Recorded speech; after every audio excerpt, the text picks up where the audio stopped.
सर्वप्रथम राजमाता जिजाऊ क्रांतीज्योती सावित्रीबाई फुले मा फातिमा शेख यांच्या प्रतिमेस मी विनम्र अभिवादन करतो. मंचावर उपस्थित मान्यवर आजच्या कार्यक्रमाचे अध्यक्ष डॉक्टर धनश्री शेंडे, कार्यक्रमाचे उद्घाटक डॉक्टर नेहा तालपुरे, आपले प्रमुख मार्गदर्शक प्राध्यापक वैशाली तुमराम, प्रमुख पाहुणे माननीय Ashwini Kelkar madam, doctor Anusha Malhojwar madam, माननीय शाहीन शेख आणि आमचे सामाजिक चळवळीतील गुरु मित्र डॉक्टर प्राध्यापक सूर्यकांत खनके सर आणि उपस्थित असलेले वैद्यकीय तसेच सामाजिक चळवळीतील आमचे सहकारी आणि विद्यार्थी मित्र आणि मैत्रिणींनो, सर्वप्रथम आपल्याला राजमाता जिजाऊ क्रांतीज्योती सावित्रीबाई फुले आणि मा फातिमा शेख यांच्या संयुक्त जयंतीनिमित्त मी आपल्याला शुभेच्छा देतो. दरवर्षी आपण आपले जे महापुरुष आहेत किंवा महानायिका आहेत यांची जयंती साजरी करत असतो. यावर्षी सुद्धा आपण ही जयंती साजरी करतोय. संयुक्त जयंती ही आम्ही बहुजन मेडिकल असोसिएशन यांच्या माध्यमातून करीत आहोत. यासाठी आम्हाला सुरज जयगाव यांचं जे NGO आहे त्यांची साथ मिळाली. सोबतच खनके सरांची बोलवण शिक्षण संस्था यांची साथ मिळाली आणि जे वेगवेगळ्या कॉलेजमधील किंवा वेगवेगळ्या शाळेतील जे सामाजिक भान ठेवणारे प्राध्यापक लोक आहेत, शिक्षक लोक आहेत, त्यांचं सुद्धा आम्हाला मोलाची साथ मिळाली. आपण जनरली जे जयंती साजरी करतो ते एखादी मोठा कार्यक्रम घेऊन किंवा व्याख्यान घेऊन करत असतो. तर या आम्ही जवळपास 2 ते 2.5 वर्ष आधी असं ठरवलं की जी आपले जे महानायिका आहेत राजमाता जिजाऊ सावित्रीबाई फुले आणि मा फातिमा शेख यांची जयंती ही आपण पुस्तक वाचून साजरी करूया. कारण जेव्हा आपण एखादं व्याख्यान ठेवून करतो त्यावेळेस जनरली असं होते, व्याख्यान खूप सुंदर असते, आपण ऐकतो, प्रेरित होतो, घरी जातो, झोपतो, दुसऱ्या दिवशी कालचं व्याख्यान बरं होतं म्हणून आपण आपल्या कामाला लागतो. पण जेव्हा आपण पुस्तक वाचतो त्यातही आपल्याला जेव्हा असं वाटत असते की आपल्याला एक्झाम द्यायची आहे, अभ्यास करायचा आहे, त्याचं प्रश्न सोडवायचे आहेत, अशा वेळेस आपण त्याचं डिटेलमध्ये अभ्यास करतो, लाईन टू लाईन आपण त्याचा अभ्यास करतो. इवन जे लेखकांनी बिटवीन द लाईन्स त्यांचं काय म्हणणं आहे ते सुद्धा आपल्या लक्षात येते आणि त्याचा दीर्घकाळ प्रभाव आपल्या मनावर राहतो. या उद्देशाने आम्ही ही जी सामान्य स्पर्धा आहे ती चालू केली होती. 2024 मध्ये सर्वप्रथम महात्मा ज्योतिबा फुले लिखित शेतकऱ्यांचा आसूड, डॉक्टर बाबासाहेब आंबेडकर लिखित जाती व्यवस्थेचे निर्मूलन आणि कॉम्रेड गोविंद पानसरे लिखित शिवाजी कोण होता या पुस्तकावर आम्ही ही स्पर्धा आयोजित केली होती. आणि 2025 मध्ये महात्मा ज्योतिबा फुले लिखित सार्वजनिक सत्यधर्म, डॉक्टर बाबासाहेब आंबेडकर लिखित बुद्ध आणि कार्ल मार्क्स आणि शहीद भगतसिंग लिखित मी नास्तिक काय आहे यावर आम्ही स्पर्धा आयोजित केली होती. यावर्षी डॉक्टर बाबासाहेब आंबेडकर लिखित हिंदू स्त्रियांची उन्नती आणि अवनती, प्राध्यापक हरी नरके लिखित क्रांती ज्योती सावित्रीबाई फुले आणि प्राध्यापक अशोक राणा लिखित स्वराज्य संकल्पिका राजमाता जिजाऊ राष्ट्रमाता जिजाऊ हे आम्ही पुस्तक घेतले. पहिल्या वर्षी आम्ही सर्व गटासाठी हा खुलं ठेवलं होतं. नंतर 25 मध्ये आम्ही वयोगटची मर्यादा 40 पर्यंत ठेवली होती. पण आम्हाला असं आढळून आलं की जे मॅक्झिमम जे प्राइज विनर्स आहेत ते मोठ्या वयोगटातले आहेत. त्याच्यामुळे आम्ही काय केलं की यावेळेस फक्त 30 वयापर्यंत ही वयोमर्यादा ठेवली. म्हणजे जे कमी वयाचे जे मुलं आहेत किंवा स्पर्धक आहेत त्यांना म्हणजे त्याच्यावर अन्याय नको म्हणून. पण प्रॉब्लेम झाला असा की आम्हाला बऱ्याच लोकांचं फोन आलं की तुम्ही वयोगट मर्यादा कमी ठेवली आहे, त्याच्यामुळे आम्हाला आता स्पर्धेत बसता येणार नाही. आणि आम्हालाही अशी चिंता होती की आम्ही वयोगट मर्यादा कमी केली आहे त्यामुळे स्पर्धक किती येतील. पण आम्हाला या स्पर्धेला 550 म्हणजे 558 मुलं यांनी पार्टिसिपेट केलं आणि आम्हाला भरपूर प्रतिसाद दिला. त्याबद्दल मी खरोखर सगळ्या स्पर्धकांचा धन्यवाद देतो. पुढच्या वेळेस आम्ही असं विचार करतोय की ज्यांना असं वाटतं की आम्हाला इच्छा असतानाही बसता येत नाही, तर त्या सगळ्यांना आम्ही घेऊन पुढच्या वेळेस आम्ही जेव्हा स्पर्धा घेऊ तेव्हा लहान मुलांसाठी एक वेगळा ग्रुप करून आणि एक मोठ्या लोकांसाठी एक वेगळा ग्रुप करून आम्ही करायचा प्रयत्न करू. आणि आजच्या या फेसबुक, व्हॉट्सअप, इंस्टाग्रामच्या जगात आपण हे पुस्तक वाचून आपल्याला नक्कीच फायदा झाला असेल अशी मी आशा व्यक्त करतो. सोबतच कोणत्याही देशाला विकसित, बलाढ्य, मजबूत व्हायचं असेल आणि त्यासोबत जर आनंदी राहायचं असेल तर आपल्याला स्वातंत्र्य, समता, न्याय, बंधुत्व यावर हे जे लोकशाहीचे मूलतत्व आहेत यावर ही जी लोकशाहीची मूलतत्व आहेत ही लोकांच्या जनमानसात रुजली पाहिजे, लोकांच्या मनात रुजली पाहिजे. सोबतच बुद्धिवाद आणि विज्ञाननिष्ठ विचार हे सुद्धा रुजले पाहिजे. तर आपण या सगळ्या महापुरुषांची प्रेरणा घेऊन आपल्या देशाला एक विकसित करण्याचा हा आमचा एक छोटासा प्रयत्न आहे. हे एवढं बोलून मी माझं इथे प्रास्ताविक भाषण संपवितो. जय जिजाऊ, जय सावित्री, जय फातिमा, जय भीम, जय भारत. 80 होत असताना डॉक्टर बांबोडे सरांच्या कष्टाने, उपक्रमाने प्रत्येकाच्या घरामध्ये 3 पुस्तकं दरवर्षी पोहोचत आहेत. विचारवंताचे विचार पोहोचवण्याचे महान कार्य सर करीत आहेत. डॉक्टर आंबेडकरांनी म्हटलेलं होतं, ज्याच्या घरी नाही पुस्तकाचं कपाट त्याचं जीवन होईल सपाट. पण नक्कीच सरांच्या उपक्रमामुळे आमची बुद्धी ही सपाट होणार नाही. जणू त्यांनी हा विडाच उचललेला आहे.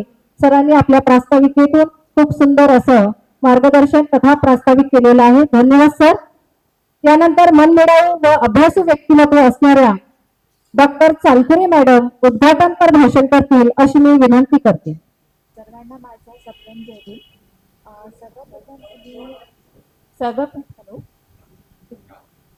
सर्वप्रथम मी दिल्लीची खरी देवता सावित्रीबाई फुले, पहिल्या महिला मुस्लिम शिक्षिका फातिमा शेख आणि राजमाता मा जिजाऊ यांना वंदन करते.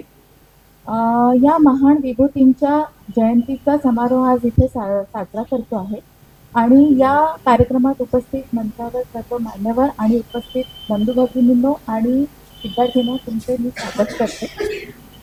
आपल्या महापुरुषांचा विचार, त्यांचे कार्यांचा प्रचार या बहुजन मेडिकॉन असोसिएशनद्वारे दरवर्षी केला जातो आहे. याच कार्यामार्फत आज इथे हा सामाजिक खुली ज्ञान स्पर्धा आयोजित करण्यात आली आणि त्याचा बक्षीस समारंभ आहे आणि त्या समारंभाचे उद्घाटक म्हणून मला बोलवले, त्यासाठी मी खूप खूप आभारी आहे आणि मला खूप आनंद होतो आहे. आपण आपली सामाजिक बांधिलकी म्हणून बुद्धिस्ट मेडिकल असोसिएशन हा कार्यक्रम नेहमी साजरा करत असते आणि हा कार्यक्रम नेहमी त्यांनी असाच सुखरूप आणि यशस्वी साजरा करावा अशी मी शुभेच्छा व्यक्त करते आणि एवढे बोलते. धन्यवाद. यांच्याद्वारे आयोजित करण्यात आलेल्या सावित्रीबाई फुले, माननीय फातिमा शेख व राजमाता जिजाऊ यांच्या संयुक्त जयंती महोत्सव तसेच खुली सामाजिक ज्ञान स्पर्धा बक्षीस वितरण समारंभ 2026 निमित्त आयोजित करण्यात आलेल्या कार्यक्रमाला उपस्थित असलेल्या स्टेजवरील सर्व मान्यवर, इथे उपस्थित असलेले विविध स्पर्धक, विद्यार्थी मित्र मैत्रिणींनो व त्यांचे पालक, खरं तर सगळ्यात पहिल्यांदा मी डॉक्टरांचे खूप खूप आभार आणि अभिनंदन अशासाठी करते की त्यांनी इथे वाचनासाठी सगळ्यांना प्रवृत्त केलेलं आहे. आम्ही शाळांमध्ये शासकीय पातळीवर वेगवेगळे उपक्रम घेत असतो वाचनाचे, पण त्याचं स्वरूप हे खूप मर्यादित म्हणजे शासकीय पातळीवरच राहतं. परंतु हे घरापर्यंत नेण्याचं काम तुम्ही करत आहात, याबद्दल खरं तर तुमच्या सर्व टीमचं खूप खूप मनापासून आभार आणि अभिनंदन आहे. आज आपण सगळेजण बघतो की बऱ्याच वेळेला आपण लहानपणीचे आपले किस्से सांगतो की लहानपणी आम्ही कसे होतो. लहानपणी आम्हाला म्हणजे मी स्वतः पुण्याची आहे आणि पुण्यामध्ये माझी हुजूर पागा म्हणून शाळा होती. आम्हाला शाळेमध्ये आजही आठवतं की गांधीजींच्या आत्मकथा हे 1 वर्षी पूर्णपणे अवांतर वाचनाला पुस्तक असायचं. याच्यावर आयोजित आमच्या प्रश्न आम्हाला दिले जायचे, काही ऍक्टिव्हिटी दिल्या जायच्या आणि दरवर्षी आम्हाला एक पुस्तक आणि एक वेगवेगळ्या बाह्य वाचनासाठी आणि त्याचे उपक्रम ऍक्टिव्हिटी दिल्या जायच्या. आम्ही तर लहानपणी स्पर्धा असायची की कोणाची जास्त वाचून होत आहेत, एक पुस्तक पेटी यायची शाळेमध्ये वर्गामध्ये. बाहेर सुद्धा आम्हाला अनुभव यायचं की लायब्ररीवाले आम्हाला म्हणायचे की दिवसातून एकदाच एक पुस्तक बदलायचं असतं, सकाळी नेलेलं संध्याकाळी परत आणायचं नाही, ते दुसऱ्या दिवशी सकाळीच आणायचं. अशी वेळ आमच्या वेळेला होती.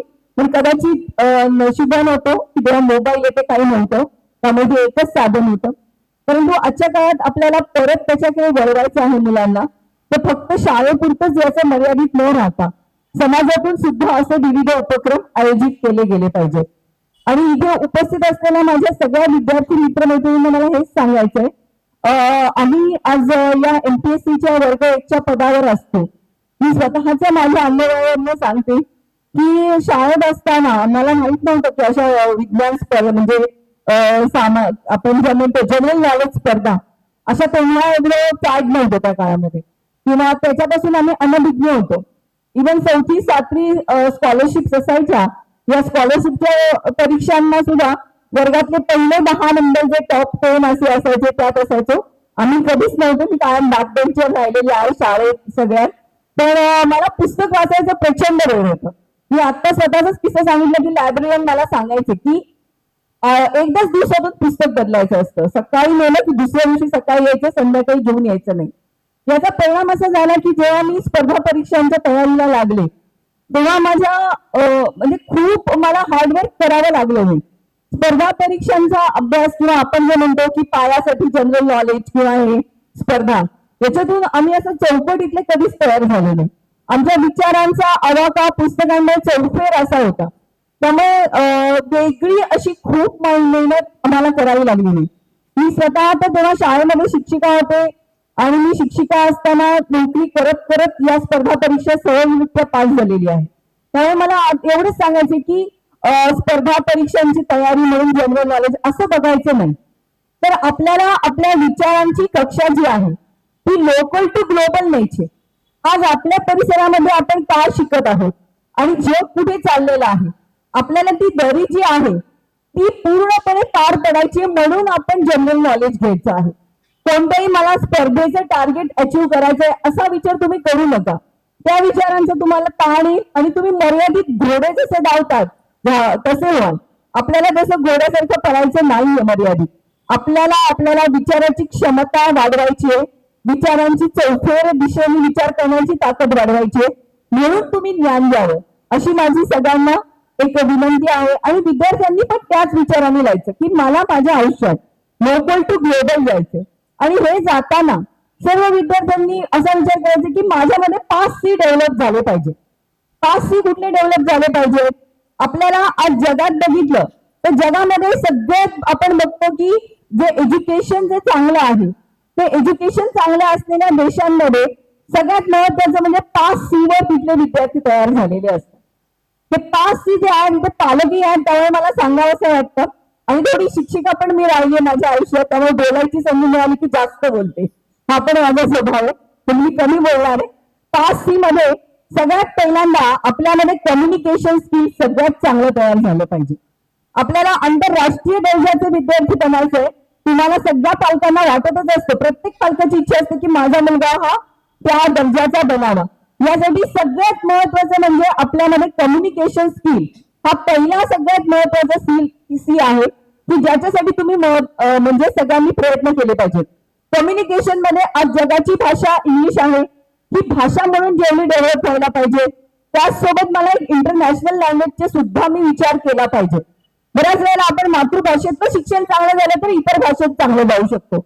यासाठी मराठी तर पक्की असली पाहिजे, पण त्याचसोबत जगाची ज्ञान भाषा ही पण चांगली आपली झाली पाहिजे. दुसरा जो सी आहे हा म्हणजे आपला क्रिएटिव्हिटी. आपण जेव्हा अभ्यासावर खूप फोकस करतो तर अभ्यास सुद्धा करताना आपल्या प्रत्येकाच्यात क्रिएटिव्हिटी असते, पण ती ओळखायला पालकांनी शिकली पाहिजे. तुम्ही माशाची तुलना त्या आपल्या सशाच्या सोबत करू शकत नाही, आणि सशाची तुलना माशासोबत करू शकतो का आपण? नाही. तर पालकांनी मुलांच्यातले हे गुण ओळखले पाहिजे आणि त्या पद्धतीने त्यांच्यामध्ये क्रिएटिव्हिटी मुलांनी सुद्धा सगळ्यांनी लक्षात ठेवायचं की क्रिएटिव्हिटी ही तुमच्या प्रत्येकाच्यात दडून आहे, तुम्ही ती ओळखली पाहिजे. आणि क्रिएटिव्ह जे आहे ते क्रिएटिव्हिटी तुमच्यातली बाहेर यायला पाहिजे. तिसरी सगळ्यात महत्वाची क्षमता आहे ती म्हणजे क्रिटिकल थिंकिंग. क्रिटिकल थिंकिंग वर सुद्धा तुम्ही काम केलं पाहिजे. क्रिटिकल थिंकिंग म्हणजे मी आज एखाद्या सिच्युएशन मध्ये अडचणीत आलो तर मी काय विचार करेल म्हणजे बाहेर पडू शकेल हा विचार केला पाहिजे. म्हणजे जेव्हा आपण ग्लोबल व्हायचा विचार करतो तेव्हा आपण क्रिटिकल थिंकिंग, क्रिएटिव्हिटी, त्याचबरोबर कम्युनिकेशन, क्लिनलीनेस आणि यासोबत आपल्या डेली तुम्ही अभ्यास जो आहे या डेली अभ्यासावर सुद्धा फोकस करताना हे सगळे सी जे आहेत हे सी आणि कॉन्फिडन्स हे सी आपल्यामध्ये कसे येतील याचा विचार केला पाहिजे. याच्या दृष्टीनं तुम्ही विचार करून सामान्य ज्ञान घ्यायला पाहिजे. आणि हे नुसतंच घ्यायचं नाही तर याच्या काही ऍक्टिव्हिटी, काही उपक्रम तुम्ही काय करू शकता आणि मुलांना तुम्ही हे गुण कसे विकसित करण्यासाठी मदत करू शकता यासाठी काम केलं पाहिजे. आणि आज आपल्याला सोबत मार्गदर्शन करण्यासाठी इतरही खूप वक्ते चांगले आलेले आहेत. मलाही त्यांना जरूर ऐकायला आवडणार आहे. पण माझ्या सगळ्या विद्यार्थी आणि पालकांना एवढंच सांगायचंय की आपण सगळ्यांसाठी हा जो बांबळे सरांनी वाचनाचा आज जो उपक्रम सुरू केला आणि त्यानिमित्त आयोजित सामान्य ज्ञान स्पर्धा जी सुरू केली तो एक फक्त उपक्रम म्हणून एक ठराविक काल मर्यादेत न राहता आपण सगळ्यांनी हा वर्षभर रोज 1 तास कसा याच्यावर काम करता येईल असा आपण सतत विचार करू. एवढं बोलून मी थांबते. धन्यवाद. ऑनलाईनच्या युगामध्ये वाचन कमी झालेलं आहे आणि म्हणूनच आपल्याला महावाचन चळवळ ही विद्यार्थ्यांकरिता राबवावी लागत आहे. आपल्या विचारांची ऊर्जा निश्चितच प्रत्येकाच्या मनात नवी उमेद निर्माण करून जाईल. खूप खूप धन्यवाद मॅडम. यानंतर माननीय डॉक्टर अनुषा मल्लोजवार मॅडम आपले मनोगत व्यक्त करतील अशी मी विनंती करते. सबको मेरा नमस्कार. मैं हिंदी में बात करना चाहूँगी. मुझे माफ़ कीजिए कि मराठी में मुझे समझ में आती है बट बात करना नहीं. मुझे इतना आदर दिया बांबोड़े सर ने कि मुझे आज चीफ गेस्ट की तरह बुलाया है. इसके लिए मैं बहुत बहुत शुक्रगुजार हूँ. जैसे कि आज का प्रोग्राम है कि सारे कंपटीशन, जनरल नॉलेज के कंपटीशन के लिए जो गिफ्ट देना चाहते हैं और प्राइस डिस्ट्रीब्यूशन है वो बहुत ही नेक काम है. आज के सत्कार जिनको किया जा रहा है सावित्रीबाई फूले जी और जीजाबाई जी और फातिमा शेख जी, उनके लिए ये बहुत ही अच्छा कार्यक्रम रहेगा. उसके लिए मुझे बुलाने के लिए मैं फिर से धन्यवाद बोलूँगी सर को और पूरे ऑर्गेनाइजेशन को. Thank you. खूप खूप धन्यवाद मॅडम. यानंतर आदरणीय शाहीन शेख मॅडम आपले मनोगत व्यक्त करतील. आप सभी को नमस्ते. और मैं आपसे ये कहना चाहती हूँ कि डॉक्टर बोम्बार्डे सर ने जो मुझे यहाँ बुलाया तो मैं उनका तहे दिल से शुक्रिया अदा करती हूँ. और सबसे बड़ी बात तो यही है कि आज का जो सर ने जो ये कार्यक्रम रखा है ये बहुत ही बेहतरीन रखा है. बच्चों के लिए कंपटीशन सबने रखना चाहिए तो बच्चों का इससे उनका साहस बढ़ता है. और वैसे तो मैं एक छोटी सी सोशल वर्क हूँ. हमने 2019 में 21 जोड़ों का जो हमारे इसमें बोलते हैं मुस्लिम धर्मीय सामूहिक मेड़ावा तो वो लेने की मैंने एक कोशिश किया था. तो वो मेरे लिए बहुत बड़ा काम था सर. तो जब हमने स्टार्टिंग की थी तो हमको कुछ समझ नहीं थी, इसके बारे में कुछ भी नॉलेज नहीं था. जब स्टार्टिंग की धीरे धीरे तो बहुत सारी परेशानियां आई, इसमें बहुत सारी कठिनाइयां आई, लेकिन हमने वो साहस को छोड़ा नहीं. और हमारे समाज में जो हम लोग लेडीज सामने नहीं आती है सर, तो ये हमारे लिए बहुत ही एक कड़ी चुनौती थी कि ये कार्यक्रम को करके बताना. तो हमने जब ये कार्यक्रम की शुरुआत की तो धीरे धीरे सब हमसे जुड़ने लगे. तो काम कोई भी सर छोटा नहीं होता, वो बहुत बड़ा काम होता है. शुरुआत करते वक्त तो बहुत ही कठिनाइयाँ आती है, लेकिन हमने ये जब काम को सक्सेस किया तो हमारे जितना भी हमारा समाज और जितने भी हमारे भाई बहन हैं उन सब ने हम सब ने मिलकर ये कार्यक्रम को सक्सेस किया. तो आज सर धीरे धीरे हमने 400 से भी ज़्यादा मुस्लिम धर्मीय सामूहिक मेड़ावा लेते आए और शादियां करा चुके हैं सर. और सर अभी 8 फरवरी को दादमहल वार्ड में 2026 को होने जा रहा है. तो मैं आप सभी को इनवाइट कर रही हूँ कि आप सभी आए हो कार्यक्रम में. और बस यही कहना चाहूँगी 2 शब्द। जी नमस्ते।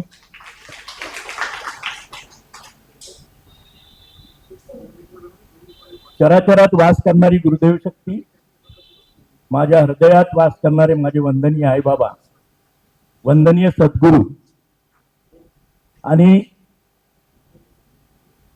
राजमाता जिजाऊ मा, सावित्री आई, मा फातिमा शेख यांना मी सर्वप्रथम अभिवादन करतो. बहुजन मेडिकोज असोसिएशन द्वारा आयोजित या खुली सामाजिक ज्ञान स्पर्धेच्या कार्यक्रमाच्या अध्यक्षा आदरणीय माननीय डॉक्टर धनश्री शेंडे मॅडम, कार्यक्रमाच्या उद्घाटिका आदरणीय डॉक्टर नेहा चालपुरे जी, मुख्य मार्गदर्शक आमच्या वहिनी प्राध्यापक वैशालीताई तुमराम, शिक्षणाधिकारी मॅडम अश्विनी केळकरजी, डॉक्टर श्रुती टोंगेजी, माननीय डॉक्टर अनुषा मल्लोद्वारजी, आणि ज्यांनी आत्ताच सांगितलं की मुस्लिम समाजामध्ये सामूहिक विवाह हा एक मोठा विषय. मला त्यांनी 2-3दा आमंत्रित केलं पण मला जाता आलं नाही. अशा या शाहीन शेख मॅडम या कार्यक्रमाला प्रामुख्याने मूर्त स्वरूप देणारे डॉक्टर विवेक बांगोळजी, त्यांची सहकारी सगळे या ठिकाणी उपस्थित सगळे निमंत्रित बंधू भगिनींनो आणि माझ्या विद्यार्थी मित्रमैत्रिणींनो, ज्या पद्धतीनं डॉक्टर साहेब हा कार्यक्रम घेतात, ते मला सन्मान देतात, हा त्यांचा मोठा भाग आहे. पण मी काय तेवढ्या सन्मानाला पात्र नाही आहे. त्याचं कारण असं आहे की वाचन संस्कृती संपत येत आहे. कारण मी माझ्या शाळेमध्ये सुद्धा विद्यार्थ्यांना दररोज परिपाठाच्या वेळेस 10 विद्यार्थ्यांना स्टेजवर बोलवतो आणि त्यांना एक पॅरेग्राफ वाचायला लावतो.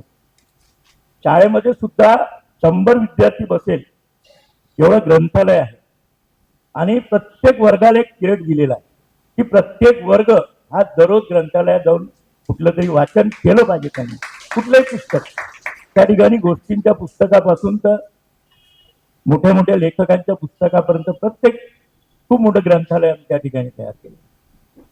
परंतु चित्र असं दिसतं की विद्यार्थ्यांची वाचनाकडली जी वृत्ती आहे ती वृत्ती दिवसेंदिवस दूर होत आहे. कारण व्हॉट्सअप युनिव्हर्सिटी आहे. या व्हॉट्सअप युनिव्हर्सिटीमुळे विद्यार्थी वाचनापासून दूर जात आहे. वाचन ही चळवळ झाली पाहिजे आणि चळवळ कशी करायची हे डॉक्टरांनी चांगलं ओळखलं आहे आणि त्या दृष्टीने त्यांनी हा जो प्रयत्न सुरू केलेला आहे हा त्यांच्यासाठी आणि आम्हा सगळ्यांसाठी, शिक्षक वर्गांसाठी सुद्धा अभिमानास्पद आहे असं मला वाटतं. या ठिकाणी केळकर मॅडम त्यांनी त्यांच्या शाळेचं एक उदाहरण सांगितलं की महात्मा गांधी याच्यावर त्यांच्याकडे जे वाचनाचे पुस्तके येत होते. मी जेव्हा लहान होतो तेव्हा माझ्या वडिलांनी मला काही अशी छोटी पुस्तकं, त्यावेळेस प्रामुख्याने वार्डातल्या किंवा 2-3 वार्डात मिळून एखाद्या मंदिरात किंवा कुठेतरी चांगल्या ठिकाणी एखाद्या व्यक्तीकडे अनेक प्रकारची पुस्तकं राहायची. आम्ही तिथं महिन्यात त्याची पुस्तकं आणायचं, वाचायचं, नेऊन ठेवायचं पुन्हा तिथे. पण आज ती संस्कृती आपल्याला दिसत नाही. बगीचात सुद्धा चांगली लायब्ररी होती. ती बगीचातली लायब्ररी सुद्धा मला वाटते आता काय एवढ्यात त्याचं नाव बी ऐकत नाहीये. म्हणजे जी वाचन संस्कृती पाहिजे होती विद्यार्थ्यांपर्यंत हे जायला पाहिजे. आज स्पर्धा परीक्षेसाठी अनेक प्रकारच्या वाचनालय तयार झालेली आहे. त्याला काय म्हटलेलं आहे, अभ्यासिका तयार झालेल्या आहेत. पण या अभ्यासिकांमधून विद्यार्थ्यांना योग्य मार्गदर्शन करणारे तिथं आहेत का?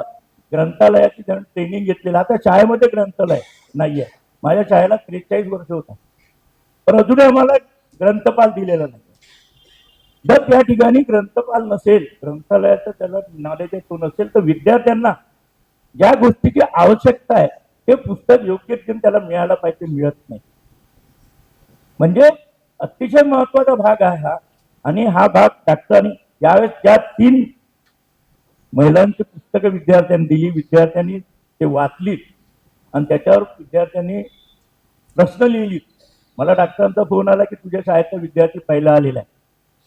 मला फार आनंद झाला की त्याला कुठेतरी पोरं अभ्यासाला लागली आहे, वाचनाला लागली आहे. आणि ते माझ्यासाठी अतिशय महत्वाचं वाटलं मला.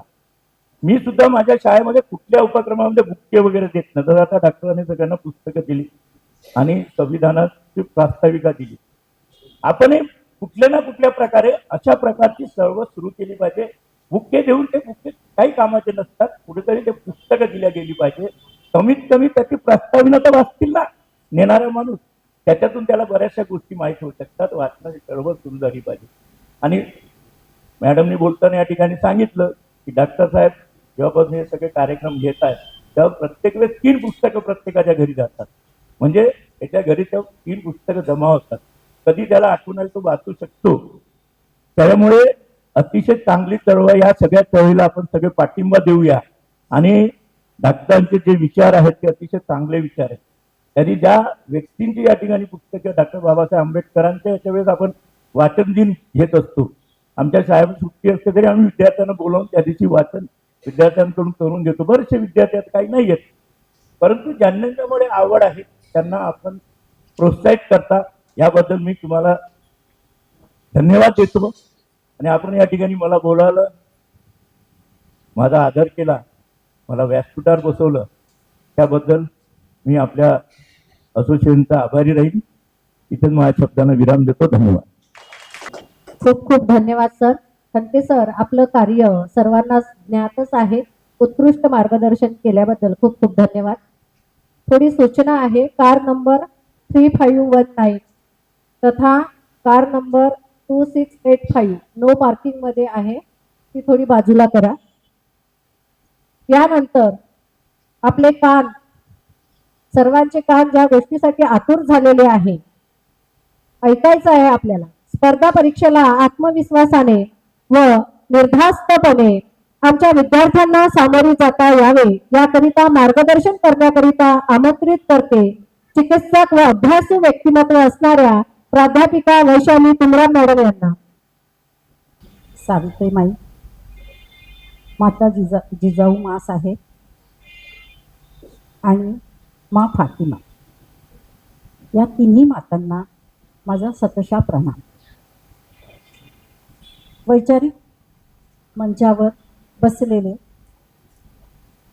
मान्यवर, नियोजन आयोजन समिती आणि समोर बसलेले श्रोते, खरं तर वाचन संस्कृती जपणारे श्रोते असं म्हणायला हरकत नाही.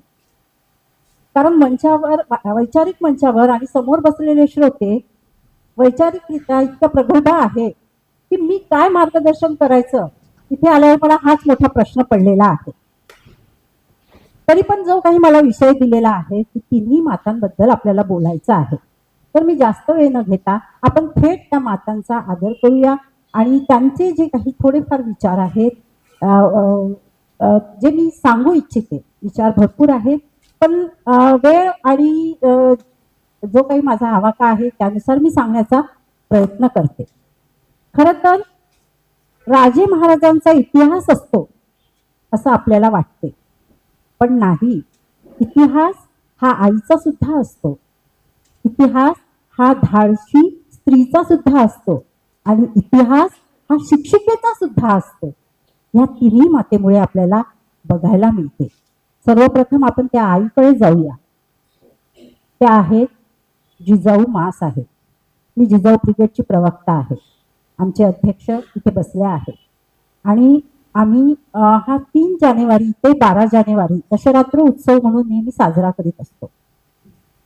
तर जिजाऊ माँसाहेब खरं तर जन्मल्या तेव्हा जी परिस्थिती होती, राजकारण, अन्याय, युद्ध, जिकडून तिकडून आक्रमण, आणि अशा परिस्थितीत त्यांनी जन्म घेतला. तेव्हा मला वाटतं इथे विद्यार्थी जास्त आहेत म्हणून मी त्यांना सांगू इच्छिते की त्या परिस्थितीत जन्म घेतला आणि आधी लग्न लवकर व्हायची. जिजाऊ मासाहेबांचं लग्न जेव्हा झालं आणि त्या जेव्हा आल्या, लग्न झाल्यावरही संकट दूर गेली नाही. पती दूर होते, संकट जवळ होती. अशा परिस्थितीत मात्र त्यांनी जो काही एक संघर्ष असतो तो संघर्ष तेवत ठेवला. हा संघर्ष करताना मात्र त्यांनी धैर्य ठेवलं, संयम ठेवला आणि शांततेने त्या आपल्या काम करत राहिल्या.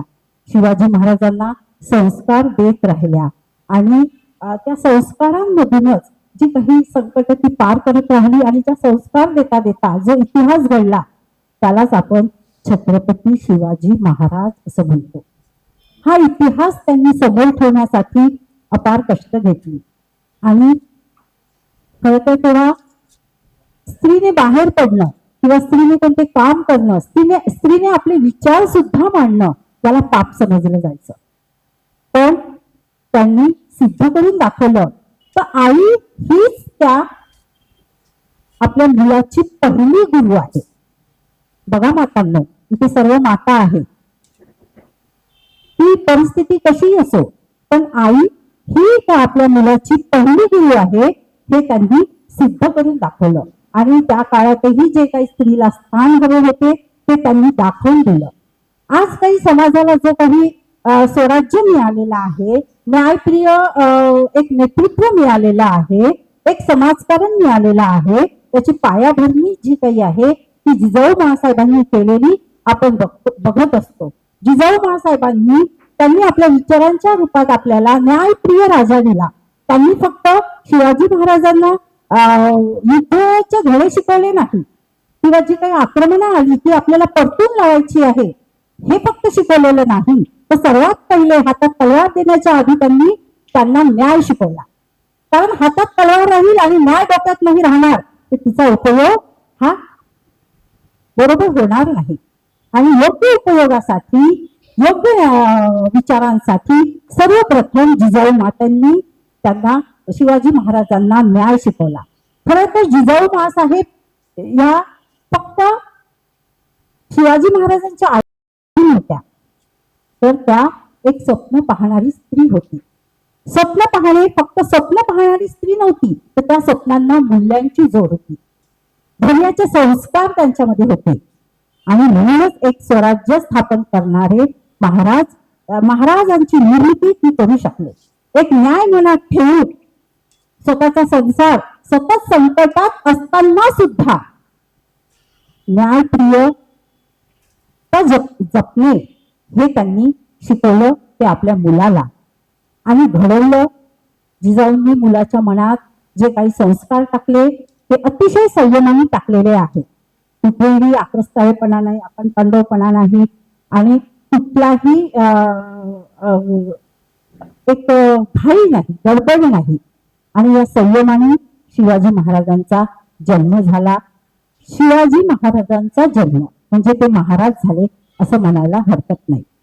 दुसऱ्या स्त्री आहे सावित्रीबाई फुले. सावित्रीबाई फुलांचा जो काही जीवनपट आहे याच्यापासून काही आपण परिचित नाही असं नाही, सर्वांनाच तो माहीत आहे, त्यांचा संघर्ष माहीत आहे. खरं तर सावित्रीबाई आणि मा फातिमा या दोघीही समकालीन होत्या. दोघीही 1831 मध्ये जन्मल्या आणि त्यांचा सोबत प्रवास सुरू झालेला होता. एकमेकांच्या सहकार्य कसं करावं आणि सहकारी कसं राहावं हे शिकवणारी खरं तर यांची जोडगोळी होती असं म्हणायला हरकत नाही. तर आधी आपण बघूया सावित्रीबाई फुले यांचा थोडासा जीवनपट. अर्थातच तुम्हाला माहित आहे की त्यांनी मोठ्या संघर्षातून त्या शिक्षिका झाल्या. शिकवायला जायच्या तर 2 मुगली घेऊन सोबत जायच्या, कारण शेणमातीचे गोळे त्यांच्या अंगावर यायचे. एक पातळ शाळेत गेल्यावर बदलवायच्या, परत यायच्या. आणि जो काही तो निर्धार होता, हा निर्धार कशासाठी होता तर तुमच्या आमच्या स्वप्नांना पूर्ण करण्याचा निर्धार होता. ही स्वप्न फक्त त्यांची नव्हती की म्हणून मी शिकावं, हे स्वप्न खरं तर त्यांनी आपल्या राज्यासाठी पाहिलेली होती, आपल्या देशासाठी पाहिलेली होती, या पूर्ण महिला वर्गांसाठी पाहिलेली होती. कारण त्यांची त्या काळी जी काही अवस्था होती त्या अवस्थेतून त्यांना काढायचं होतं, त्यांना जागवायचं होतं, त्यांना जागृत करायचं होतं, त्यांचा आत्मा जपायचा होता. आणि म्हणून कुठे जाऊन त्यांनी हा संघर्ष सुरू केला. अर्थातच संघर्ष करीत असताना सोबत दिली ती फातिमा यांनी. एक दिवस जाता जाता एक भटिंगन माणूस त्यांच्यासमोर येऊन उभा राहिला आणि त्यांच्याशी अरेरावीपणाने बोलू लागला. त्याला असं वाटलं की सावित्रीबाई फुले त्या घाबरतील आणि हे जे काही कार्य हाती घेतलेलं होतं ते त्या विसरून जातील. पण त्यांनी काय केलं, जी आज तुम्ही किती विद्यार्थी आहेत, विद्यार्थिनी आहेत, कदाचित तुम्ही पण आज करत नाही आणि एवढी हिंमत दाखवत नाही, त्या काळी मा सावित्रीबाईंनी त्याच्या एक कानपटात लावून दिली, कानशिलात लावून दिली. तो एकदम घाबरला, कारण त्याला अपेक्षित नव्हतं की आपल्या कानपटात पडेल. आणि मात्र त्या दिवसापासून मग त्यांना जो काही त्रास देणं होता तो बंद झाला. तर हे सर्व कशासाठी होतं, कारण त्यांनी जाणलं होतं ज्ञानाशिवाय मुक्ती नाही. ज्या काही समाजातल्या महिला आहेत आणि त्यांना होणारा त्रास आहे, विधवांना होणारा त्रास होता, अगवांना होणारा त्रास होता, कुमारी मातांचा प्रश्न होता आणि असे अनेक प्रश्न, बालहत्या होती, हे सर्व पेशवपण होतं, सती प्रथा होती, अशा अनेक प्रथांना समजा तिलांजली द्यायची असेल तर ज्ञानाशिवाय मुक्ती नाही. आणि म्हणून त्यांनी शाळा सुरू केली. शाळा सुरू करण्याचा जो शिक्षणाचा त्यांचा प्रवास होता तो सुद्धा मोठा होता, खूप संघर्षाचा होता आणि खूप मेहनतीचा होता.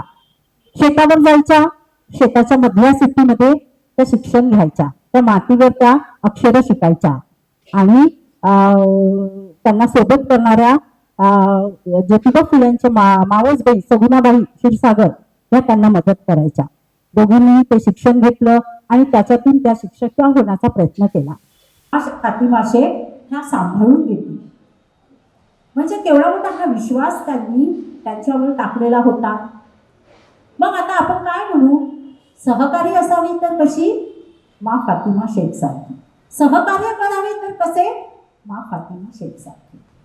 आणि म्हणूनच या जोडगोळींनी तेव्हा त्या काळी मुलांच्या शिक्षणासाठी, मुलींच्या शिक्षणासाठीचा ध्यास या दोघींनीही घेतलेला आपल्याला दिसतो आहे. मग सावित्रीबाई आणि फातिमा यांची जोडी काय होती, तर हिंदू मुस्लिम ऐक्याचे प्रतीक होती, स्त्री शक्तीचे प्रतीक होती. प्रत्येक सुखदुःखात सावलीसारख्या दोन स्त्रियांची मैत्री होती. सावित्रीबाई फातिमा यांची जोडगोळी कशी होती, तर सामाजिक क्रांतीची ही पायाभरणी होती, समाज सुधारण्याच्या कामाची पायाभरणी होती असं म्हणायला हरकत नाही. खरं तर पहिली शाळा काढली तेव्हा सावित्रीबाई 17 वर्षाच्या होत्या. आता आपल्या 17 वर्षाच्या मुली काय असतात, काही येत नाही, काही येत नाही, 10वी झालेली असते, 11वीत आमच्याकडे प्रवेश घेतात, कोणत्याच कामात धड नसते.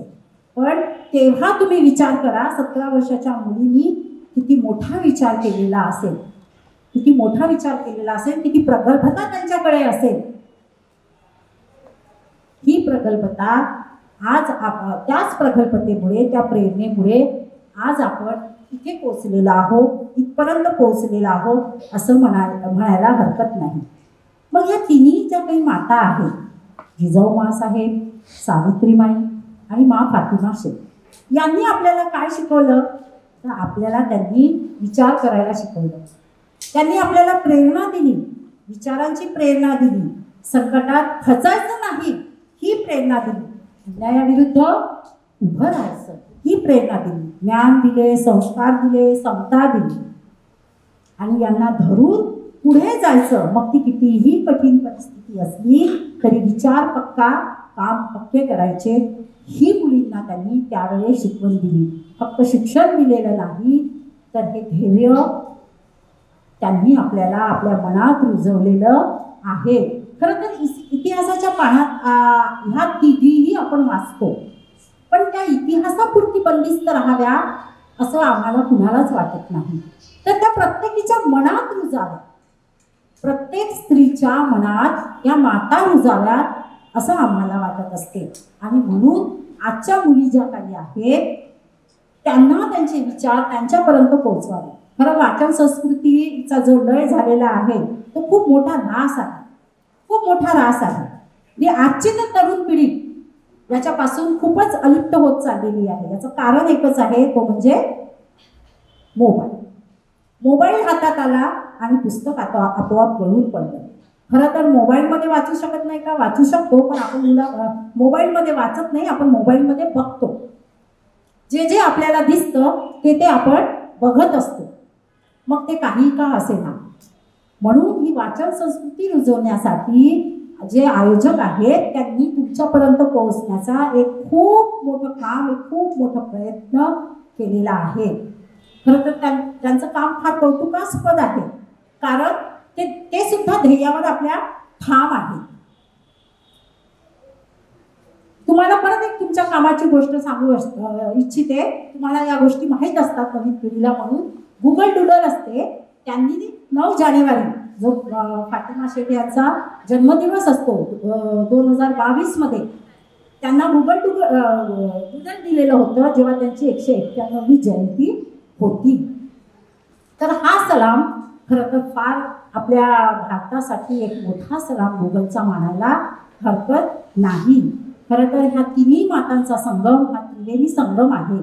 या महिलांनी आपल्यासाठी एक अन्यायाविरुद्ध उभे राहून समाज घडवण्याचा जो काही एक ध्यास दिलेला आहे, तो राजकीय असो की सामाजिक असो, सांस्कृतिक असो, धार्मिक असो, या क्षेत्रातील गुलामगिरी झुगारून कुठेतरी समोर जायचं हे शिकवण्यासाठी या 3 मातांचा प्रवेश आपल्या जीवनात झाला आहे म्हणायला हरकत नाही. विचार करा की कदाचित या 3 माता नसत्या तर आज आपण कुठे असतो, कोणत्या क्षेत्रात असतो आणि काय करत असतो, आणि हा शिक्षणाचा ध्यासासाठी आपण परत किती मागे पडलो असतो. हे धाडस कोणी केलं असतं?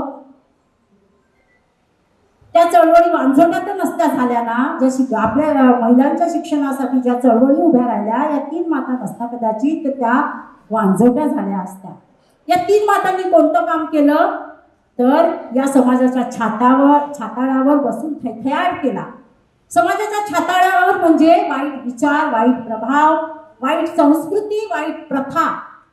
ज्याप्रमाणे इथे जास्तीत जास्त डॉक्टर आहेत, डॉक्टर काय करतात, रोग झाला की त्याच्या छाताळावर बसतात आणि अगदी त्याचा नायनाटच करून टाकतात.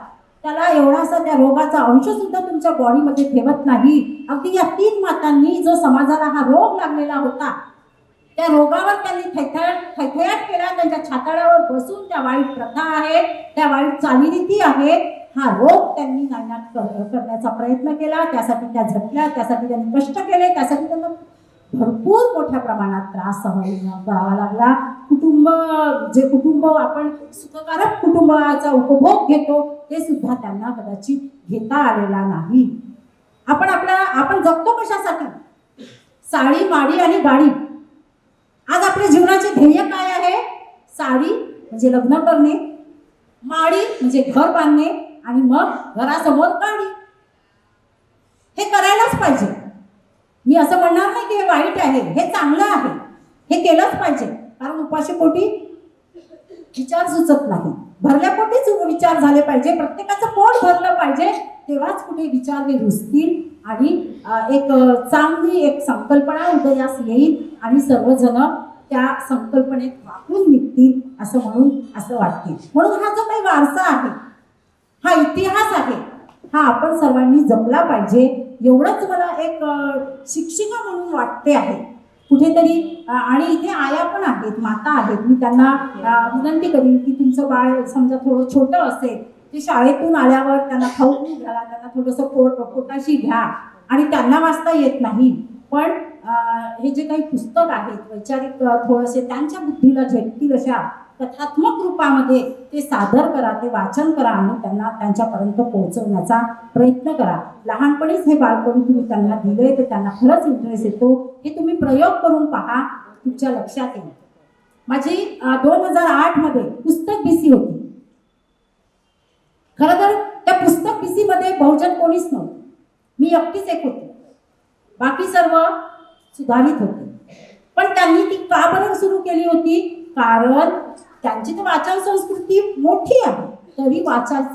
प्रत्येकाने एक पुस्तक विकत घ्यायचं, त्या बीसीमध्ये ते पुस्तक आणायचं आणि ते एकमेकींना द्यायचं, क्रॉस हे करायचे आणि मग सर्वांनी ते वाचायचं. परत एक महिन्याने ते घेऊन यायचं आणि परत अशी पुस्तक बीसी म्हणून आमची होती. हेतू एवढाच आहे की बायकांपर्यंत ते वाचण्यासाठी ते गेल्या पाहिजे, त्यांना वाचता आलं पाहिजे. आणि म्हणून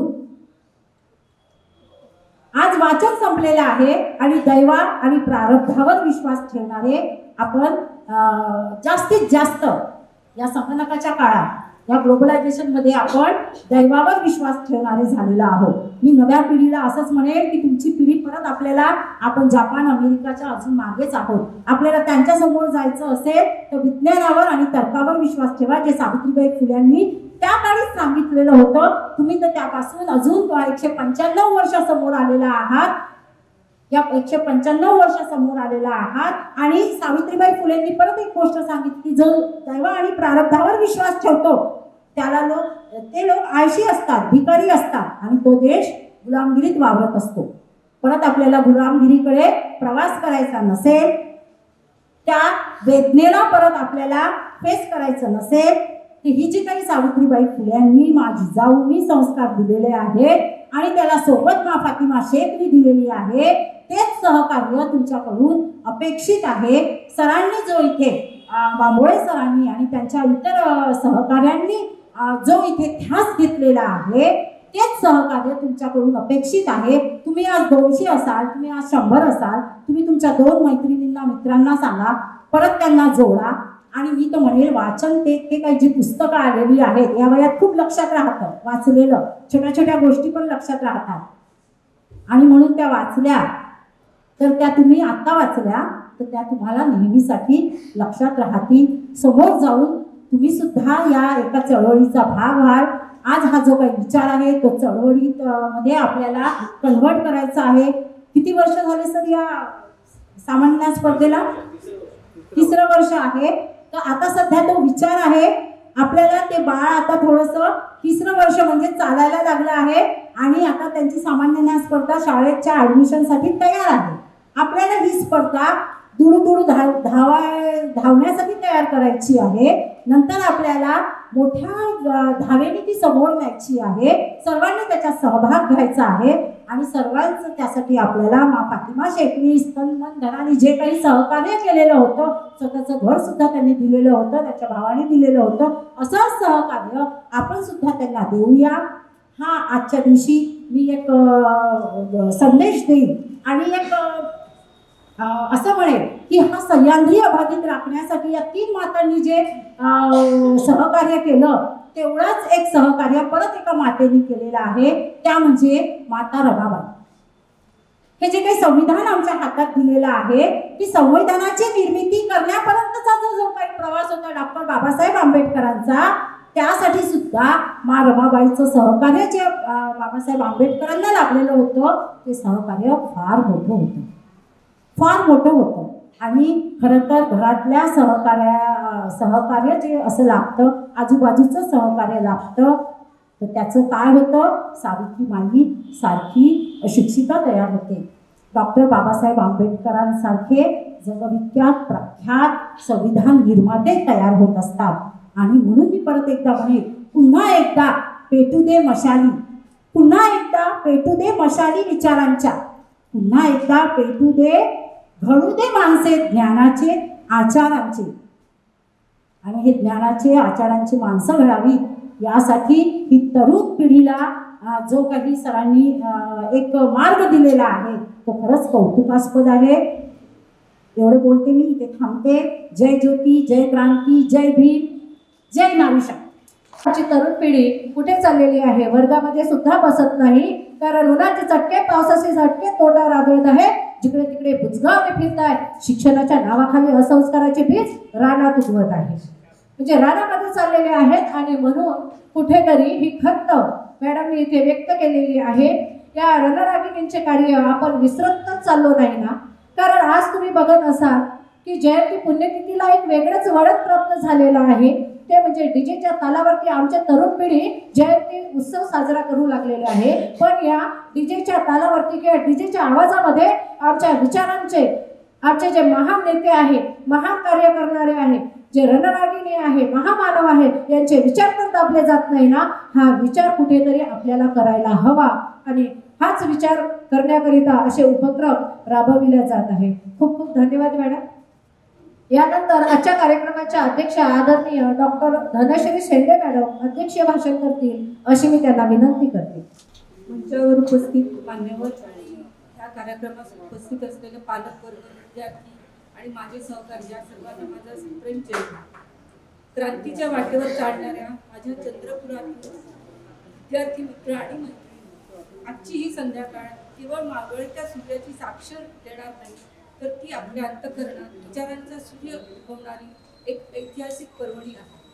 बहुजन मेडिकल असोसिएशन चंद्रपूर यांच्या वतीने आयोजित या संयुक्त जयंती महोत्सवाच्या आणि सामाजिक ज्ञान स्पर्धेच्या बक्षीस वितरण सोहळ्याच्या अध्यक्षपदाची जबाबदारी तुम्ही माझ्या खांद्यावर दिली. हा मी माझा सन्मान तर मानते, पण त्याही पलीकडे जाऊन एक वैचारिक वारशाचा सन्मान आहे असे मला वाटते. खरं तर सर्वप्रथम मी डॉक्टर विवेक बाकोळे आणि त्यांच्या टीमचे अभिनंदन करते. विचारपीठावर उपस्थित असलेल्या आपल्या चंद्रपूरच्या लेखी ज्यांनी आपापल्या क्षेत्रात कर्तृत्वाचा झेंडा रोवला आहे, या कार्यक्रमाचे उद्घाटक डॉक्टर नेहा चालपुरे, प्रखर वैचारिक मांडणी करणाऱ्या प्राध्यापिका वैशाली तुंगरा, शिक्षण क्षेत्रातील अधिकारी अश्विनी केळकर मॅडम, आरोग्य सेवेतील डॉक्टर अनुषा मल्लोजवार आणि आणि प्राध्यापक खडके सर आणि सामाजिक सलोख्याचा धागा विणणाऱ्या शाहीन शेख या सर्व विदुषींच्या उपस्थितीने हा मंच खऱ्या अर्थाने शोभा वाढवत आहे. ज्या मातीने शतकानुशतके कधी हार खूप सोसले पण कधी हार मानली, त्या मातीत समतेचा मळा फुलवणाऱ्या राष्ट्रमाता जिजाऊ, सावित्रीबाई फुले आणि फातिमा शेख या 3 महामातांच्या चरणी मी सर्वप्रथम नतमस्तक होतो. आपण जेव्हा जिजाऊ राजमातांचे नाव घेतो तेव्हा केवळ राणी डोळ्यांसमोर येत नाही, तर परकीय गुलामगिरीच्या हाताळ्यावर पाय देऊन स्वराज्य नावाचे मंत्र पेरणाऱ्या एका महान शिल्पकाराचे दर्शन घडते. जिजाऊंनी शिवबांना केवळ तलवार चालवायला शिकवले नाही, तर त्या तलवारीने रयतेचा सन्मान कसा करायचा, रक्षण कसे करायचे हे संस्कार दिले. आजच्या पिढीला गरज आहे ती जिजाऊच्या या धोरणीपणाची आणि स्वाभिमानाची. त्याच स्वाभिमानाची दुसरी मशाल म्हणजे क्रांतिज्योती सावित्रीबाई फुले. ज्यावेळी स्त्रीला माणूस म्हणून जगण्याचा अधिकार नाकारला होता, ज्यावेळी शिक्षणाची दारे कडिकुलपात बंद होती, त्यावेळी सावित्रीबाईंनी अंगावर शेण दगडांचे प्रहार सोसले, पण विद्येचे पुस्तक मात्र खाली पडू दिले नाही. त्यांच्या या संघर्षात चावलीसारखी सोबत देणाऱ्या माता फातिमा शेख यांचा त्याग आपण कसा विसरू शकतो. ज्या काळात फातिमा शेख यांनी आपल्या घराची कवाडे सावित्रीबाईंसाठी उघडी केली, हा सावित्री फातिमा संगम म्हणजे केवळ 2 स्त्रियांची मैत्री नव्हती, तर ती 2 संस्कृतींनी एकत्र येऊन अज्ञानाच्या अंधाराविरुद्ध पुकारलेली युद्ध होती.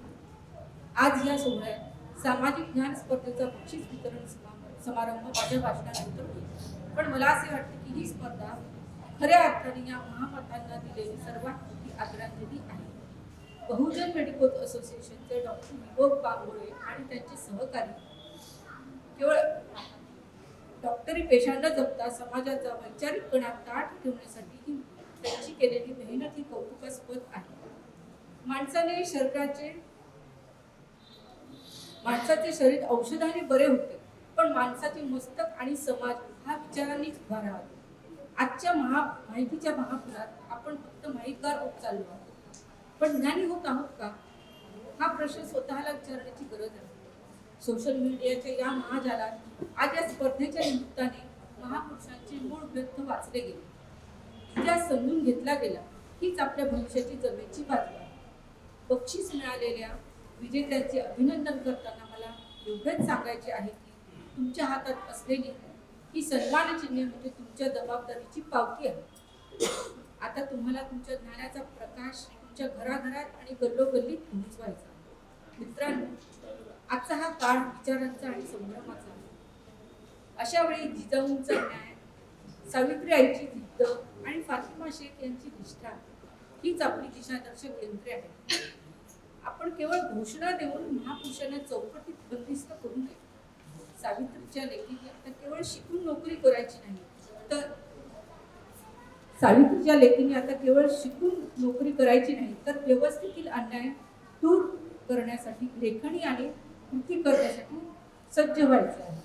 जिजाऊच्या छाव्याची आता केवळ मिरवणुका काढायच्या नाही, तर समाजात वैचारिक सलोखा आणि स्त्रीचा आदर निर्माण करण्यासाठी पुढाकार घ्यायचा.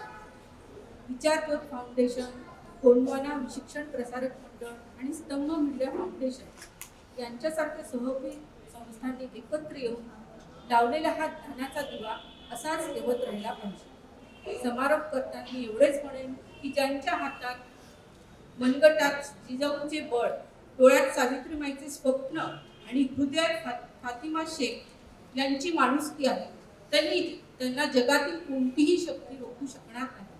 हा सोहळा केवळ फोटो काढण्यापुरता मर्यादित राहू नये, तर इथून बाहेर पडल्यावर हा प्रत्येकाने विचार घेऊन घरी जावे. पुन्हा एकदा आयोजकांचे मी मनापासून आभार मानते की त्यांनी मला या अध्यक्षपदाचा सन्मान दिला.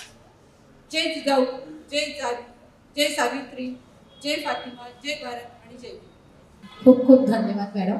आपल्या संतुलित, सखोल, उत्साहवर्धक मार्गदर्शनाने भविष्यात सर्वांनाच अमूल्य असे दिशा मिळेल. यानंतर पुढील कार्यक्रमाचा कार्यभार स्फूर्तिदायक व्यक्तिमत्व असणारे कवी, लेखक आदरणीय सूरज सरांकडे देते. बक्षीस वितरण समारंभाचा कार्यभार आदरणीय सूरज सर सांभाळतील. जाता जाता एवढंच म्हणते, दिवस आजचा घेऊन आला उरात काही स्वप्ने, दिवस आजचा घेऊन आला उरात काही स्वप्ने, पुन्हा नव्याने नवीन व्हावे नवे नवेसे गाणे, नवी उमेद, नवी ध्येय, नवी आशा. तुम्हा सर्वांना पुढील भविष्याकरता खूप खूप शुभेच्छा, खूप खूप शुभेच्छा. धन्यवाद. आनंद होतो की हे तिसरं वर्ष आहे आणि दरवर्षी 500हून अधिक विद्यार्थी आमच्या स्पर्धेत सहभागी होतात. ही काही साधी सुधी गोष्ट नाही. आणि नुसतं एखादं पुस्तक वाचत नाही, तर 3-3 पुस्तकं आम्ही त्यांना देतो आणि सगळे विद्यार्थी फार चांगल्या गुणांनी पास होतात, फार चांगले गुण प्राप्त करतात. पण आम्ही करतो असं की पूर्ण 100 प्रश्न पुस्तकातून घेत नाही. जर 100 पैकी 100 प्रश्न जर आम्ही पुस्तकातून घेतले असते तर कदाचित रिझल्ट पुन्हा वेगळा असता. यामध्ये आम्ही थोडीशी ट्विस्ट आणली आणि 20 प्रश्न आम्ही आउट ऑफ सिलेबस काढला. पण जे रट्टा मारणारे पोरं आहेत त्यांचा फार लाभ झाला. कारण आम्ही ज्यावेळी विद्यार्थी होतो त्यावेळी रट्टा मारून जायचो आणि जर एखादा प्रश्न आउट ऑफ सिलेबस आला की तिथे आमचे 0 यायचे. हाच आम्ही फंडा वापरला. त्यामुळे वाचन संस्कृती वाढू शकते. फक्त आपण त्या वाचन संस्कृतीला टिकवण्यासाठी आपण आपले मार्ग वापरले पाहिजे. आता आम्ही पैशाचं आमिष दाखवतो, काही वेगळ्यांनी वेगळे आमिष दाखवावे आणि पोरांना वाचते करावं. तर आता ज्या क्षणाची तुम्ही वाट पाहत आहात, आता मी तुमचा अंत पाहणार नाही, पण बक्षीस वितरण सोहळा सुरू करण्याआधी एक गोष्ट तुम्हाला सांगतो की आम्ही राजकारणी माणसं नाही. राजकारणी माणसं ईव्हीएम मध्ये सेटिंग करून जशी निवडणूक जिंकतात तसं आमच्यामध्ये ईव्हीएम सेटिंग करून किंवा जसं स्पर्धा परीक्षा जे विद्यार्थी देतात त्यांचे पेपर फुटतात तसं आमच्यामध्ये होत नाही. म्हणजे डॉक्टर बांबोडे सर हा पेपर काढतात, तो पेपर फक्त डॉक्टर विवेक बांबोडे सरांना तुमच्यापर्यंत येतपर्यंत माहीत असतं. इव्हन मला सुद्धा पेपराचा एक शब्दही माहीत नसतो. एवढी खबरदारी आम्ही घेतो. त्यामुळे ज्यांचा नंबर आला आणि ज्यांचा नंबर आला नाही त्यांनी मनात कोणतीही शंका ठेवू नये एवढं सांगतो. तर या बहुजन मेडिकल असोसिएशन चंद्रपूर द्वारा आयोजित या खुल्या सामाजिक ज्ञान स्पर्धेत आम्ही एकूण 23 बक्षिसं ठेवली. 20 प्रोत्साहन आणि 3 साधे बक्षीस. तर सर्वप्रथम आपण प्रोत्साहन पासून सुरू करूया. ही जी लिस्ट आहे माझ्याकडे, आपण 100 गुणाची एक्झाम घेतली, त्यामध्ये 73 गुण प्राप्त करून प्रोत्साहन क्रमांक प्राप्त केला आहे आशिष भीमराव गायकवाड. मी आशिषला विनंती करतो की त्यांनी स्टेजवर यावं. मी या कार्यक्रमाच्या अध्यक्षा डॉक्टर धनश्री शेंडे मॅडम यांना विनंती करतो की त्यांनी आशिषचं संविधानाची प्रास्ताविका आणि प्रमाणपत्र देऊन स्वागत करावं.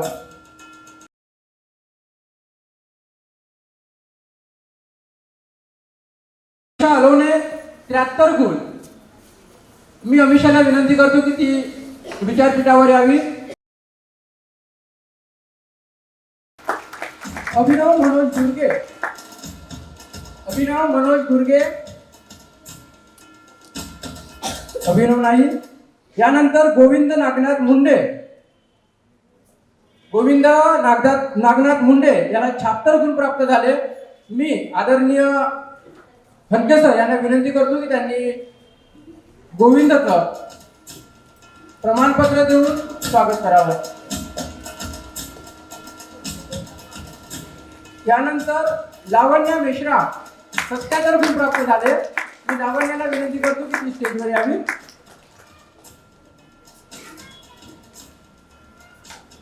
लावण्या. त्यानंतर अंकिता उराडे 77 गुण प्राप्त करून अंकिता दुर्गे आहे.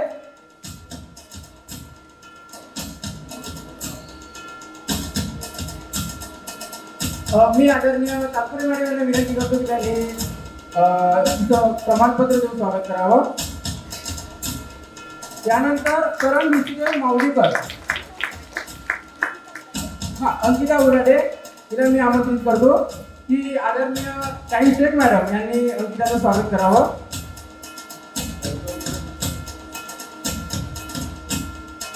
यानंतर परमानंद बाबा चौरे.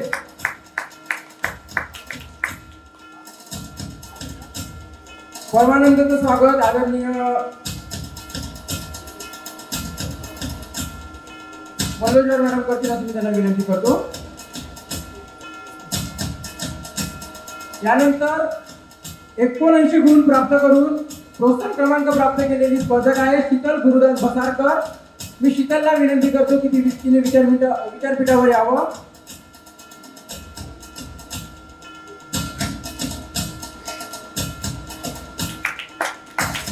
आदरणीय गावपुरे सर यांना विनंती करतो की त्यांनी शीतल बसारकर यांचं संविधान प्रास्ताविका आणि प्रमाणपत्र देऊन अभिनंदन करावं.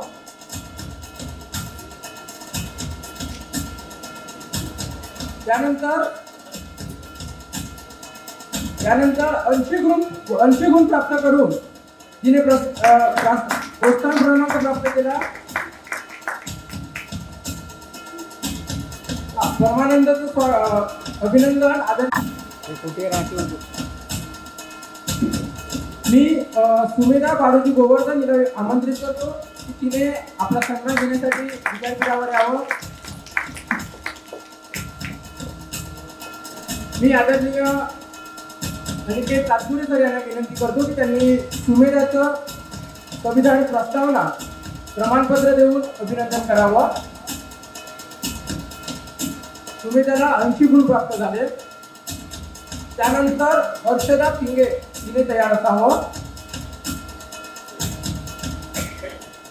तर इकडे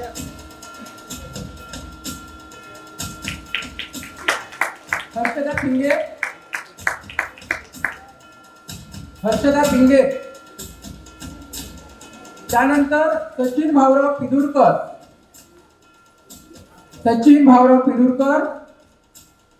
हेमंत गजानन कोयताळे हा मातोश्रीचा विद्यार्थी आहे सर. आणि मी अभिलाषा गावकरे मॅडम यांना विनंती करतो की त्यांनी हेमंतचं अभिनंदन करावं.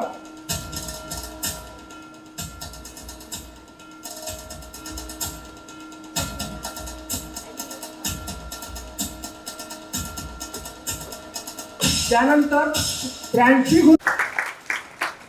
पायनॅपलच्या रसाला म्हणतात ज्यूस.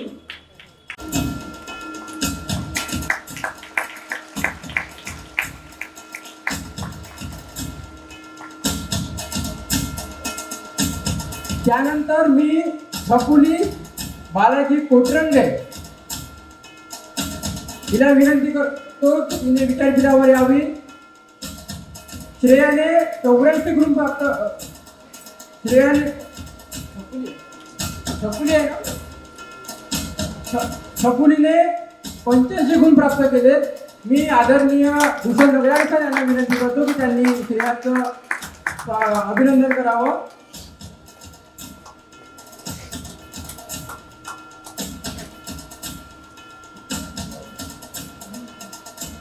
त्यानंतर विश्वजित तलांडे, मी याला विनंती करतो की त्याने विचारपीठावर यावं. हा प्रोत्साहन क्रमांकाचा काटावर पास झालेला क्रमांकामध्ये काटावर पास झालेला हा विद्यार्थी आहे. याचं स्वागत करण्यासाठी अभिनंदन करण्यासाठी आदरणीय प्रीती बांबोळे मॅडम यांना विनंती करतो की त्यांनी विश्वजित तलांडे याचं अभिनंदन करावं.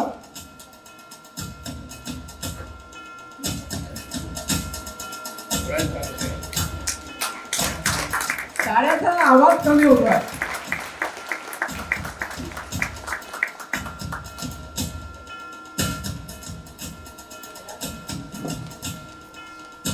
आतापर्यंत प्रोत्साहन क्रमांक झाले. आता खरी गंमत आहे 3 क्रमांकाची. तत्पूर्वी एक सूचना आहे की ज्या स्पर्धकांना सन्मान चिन्ह प्रमाणपत्र मिळालं त्या स्पर्धकांनी जाऊ नये. आपल्याला एक ग्रुप फोटो काढायचा आहे. तर आता शेवटचे 3 क्रमांक घोषित करण्यापूर्वी लुकेश चलाक, माफ करा याचं नाव राहून गेलं होतं, लुकेश चलाक या विद्यार्थ्याला 74 गुण प्राप्त झाले होते आणि याचं अभिनंदन करण्यासाठी मी आदरणीय विवेक बांबोडे सर यांना विनंती करतो की त्यांनी लुकेशचं संविधानाची प्रस्तावना आणि प्रमाणपत्र देऊन स्वागत करावं.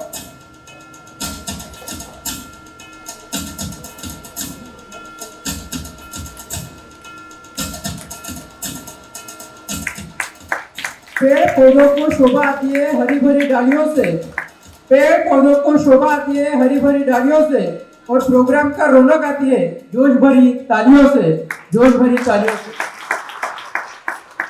यानंतर 3 क्रमांक शेवटचे घोषित करत असताना खरं तर अत्यंत आनंद होतो आहे. कारण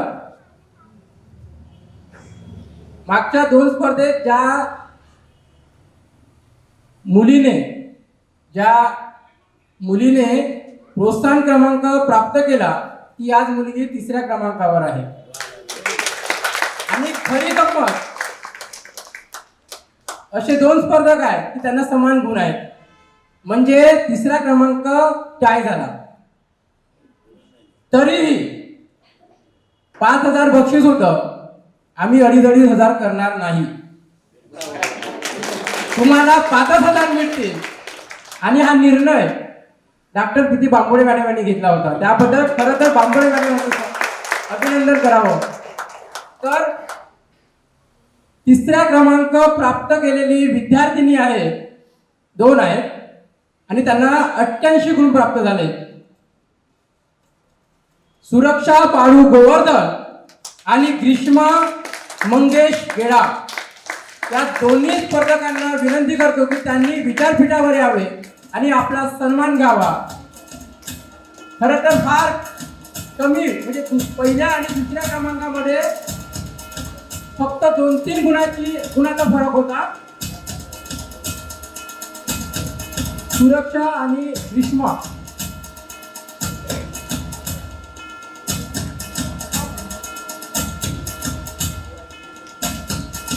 आदरणीय विवेक बांबोळे सर आणि विद्यापीठावर उपस्थित सर्व मान्यवर यांना विनंती करतो की त्यांनी सुरक्षा आणि ग्रीष्मा यांचं अभिनंदन करावं. विद्यापीठावरील सर्व मान्यवर.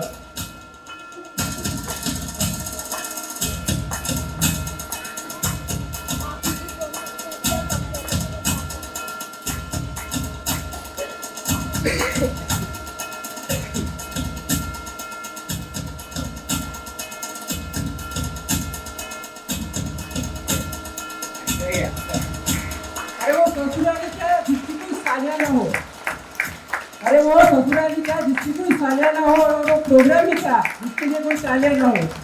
वाजवत आला.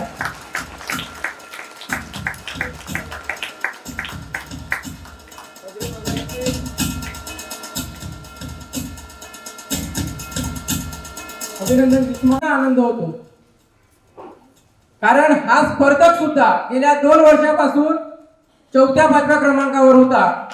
कारण वयोगट जास्ती होतं. पहिल्या वर्षी खुलाक वयोगट होता, दुसऱ्या वर्षी 40 केलं आणि या वर्षी प्रयोग म्हणून आम्ही 30 वर्ष केलं आणि यामध्ये ह्या स्पर्धकाचा 2रा क्रमांक आला. प्रबुद्ध बाळू गोवर्धन. मी प्रबुद्धला विनंती करतो की त्यांनी विचारपीठावर यावे. मी आदरणीय विचारपीठ यांना विनंती करतो की त्यांनी प्रबुद्धचं सन्मान चिन्ह संविधानाची प्रस्ताविका 7,000 रुपये.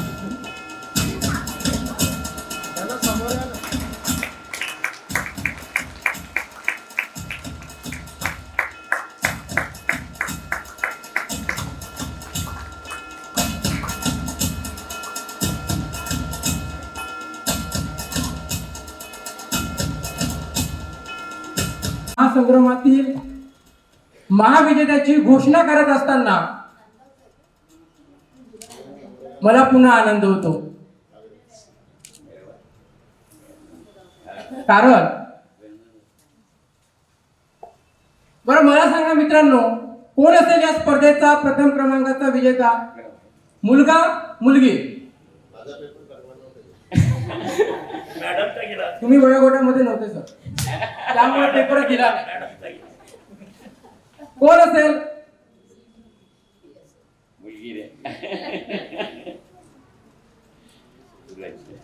मुलगी असेल, मुलगा असेल? आमची समोरची मंडळी सांगते, आमचे स्पर्धक मित्र कोणी सांगत नाही. विश्वास नाही? पुस्तकं वाचलं नाही? कोण असेल? बरं, ज्यांना ज्यांना वाटते मुलगा असेल त्यांनी हात वरत करावा. माहिती आहे? कोणतरी मागे हात वरत केला होता पोरगा म्हणून. किती चांगला आत्मविश्वास आहे. पण यांना आत्मविश्वास नव्हता, कारण यांचं खरं आहे. या स्पर्धेची प्रथम क्रमांकाची विजेती आहे,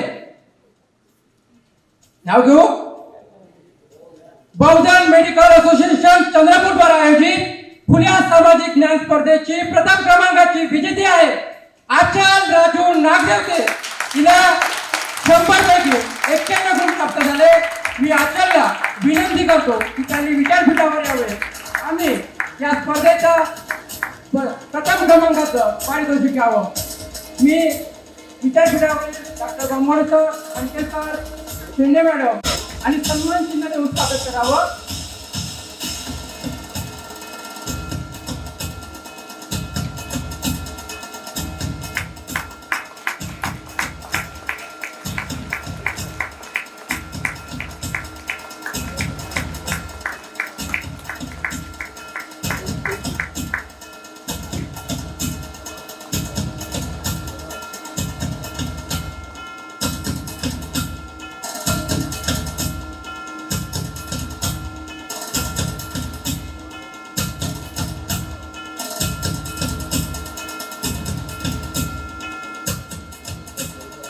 आभार मानण्यासाठी मी सन्मित्र विशाल शेंडे याला आमंत्रित करतो.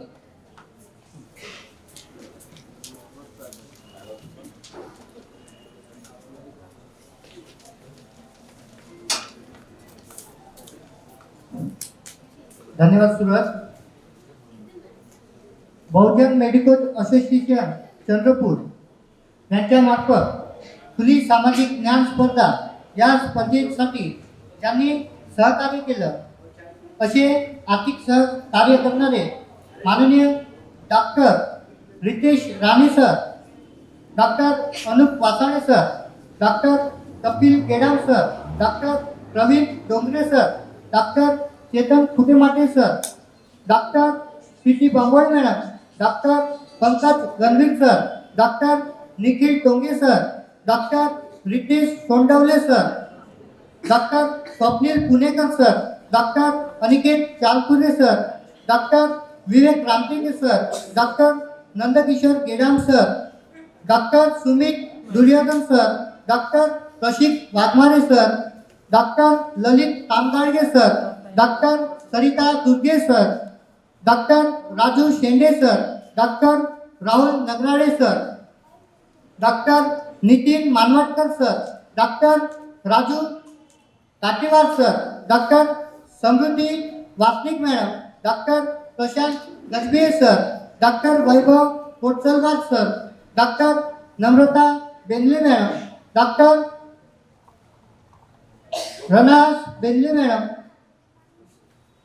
Doctor Sunil Moljawar sir, doctor Yugendra Nagarkar sir, doctor Vijay Kurade sir, doctor Amit Tamble sir, doctor Sandeep Bambode sir, doctor Ajay Chandrika Pure sir, doctor Satish Mandwe sir, doctor Kiran Wankhede madam, doctor Jyoti Borkar sir, Borkar madam, doctor Snehal Khobragade, doctor Prashant Kurade sir, doctor Abhilasha Gawture madam, doctor Vinod Madurwar sir, doctor Parmanand Dudhe sir, doctor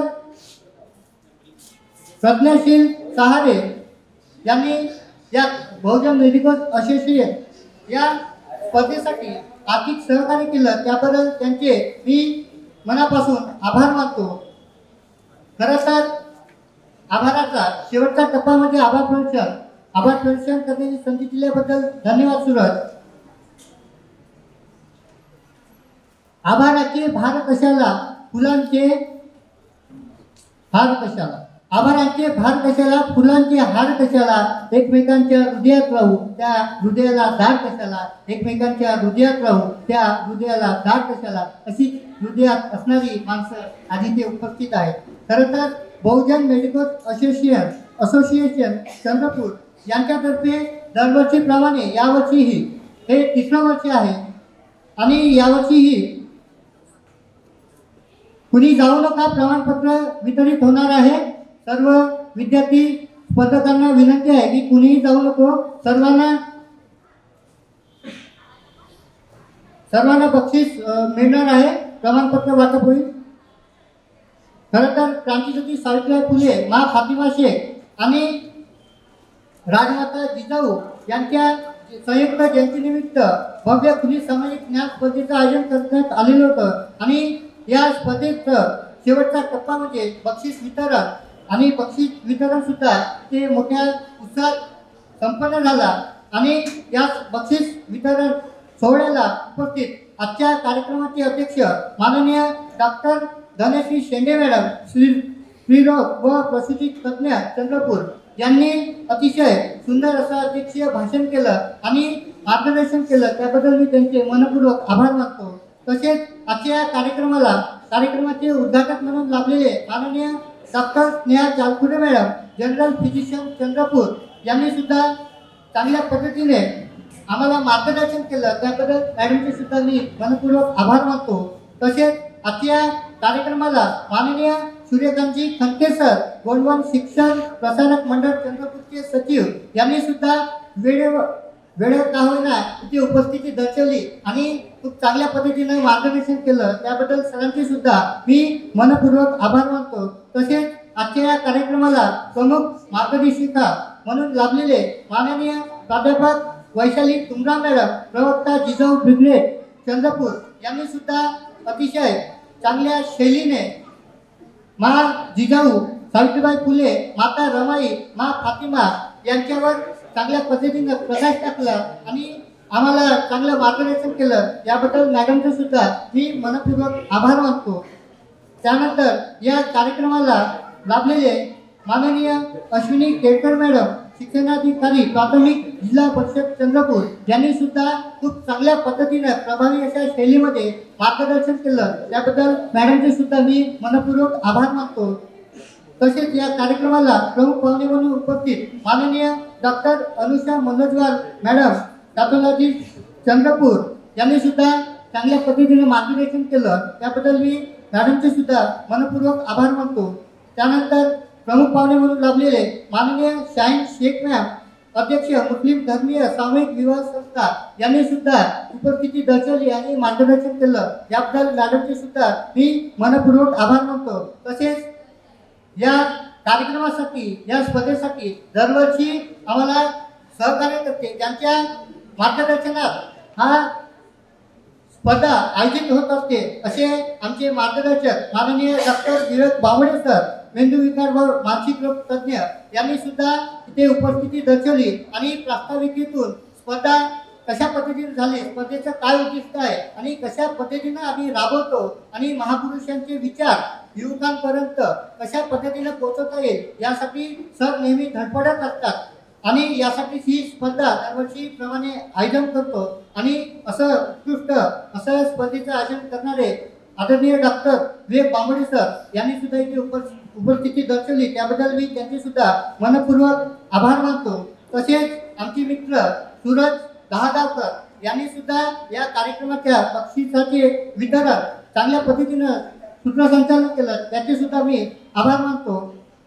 तसेच आजच्या कार्यक्रमाला ज्यांनी कित्येक दिवसापासून सहकार्य करत आहे असे आमचे मित्र तुषार बावणे, आकाश गवारे, सूरज दहागावकर, संदेश भाऊ कुर्नुले, जय मनुरे यांनी सुद्धा खूप मोलाचे यांचे सहकार्य लाभले. याबद्दल यांचे सुद्धा मनपूर्वक आभार मानतो. तसेच श्रुती मेश्राम, स्नेहा गटपाईले, पल्लवी बोरकर, ममता डुमरे यांनी सुद्धा खूप सहकार्य केलं. याबद्दल यांचे सुद्धा मनपूर्वक आभार मानतो. तसेच या कार्यक्रमाचे ज्यांनी अतिशय प्रभावी अशा शैलीत गोड मधुर आवाजामध्ये ज्यांनी सूत्रसंचालन केलं आणि आम्हाला मंत्रमुक्त केलं असे प्राध्यापिका शुभांगी मोहितकर मॅडम यांनी सुद्धा अतिशय चांगल्या पद्धतीनं सूत्रसंचालन केलं. त्याबद्दल मी मॅडमचे सुद्धा मनपूर्वक आभार मानतो. तसेच आजच्या कार्यक्रमाला उपस्थित सर्व महाविद्यालयीन शिक्षक वृंद तसेच सर्व विद्यार्थी, स्पर्धक, पालकवर्ग यांनी सुद्धा इथे उपस्थिती दर्शवली. याबद्दल मी आपणा सर्वांचे मनपूर्वक आभार मानतो आणि अध्यक्षाच्या वतीने हा कार्यक्रम इथे संपला असे मी जाहीर करतो. धन्यवाद.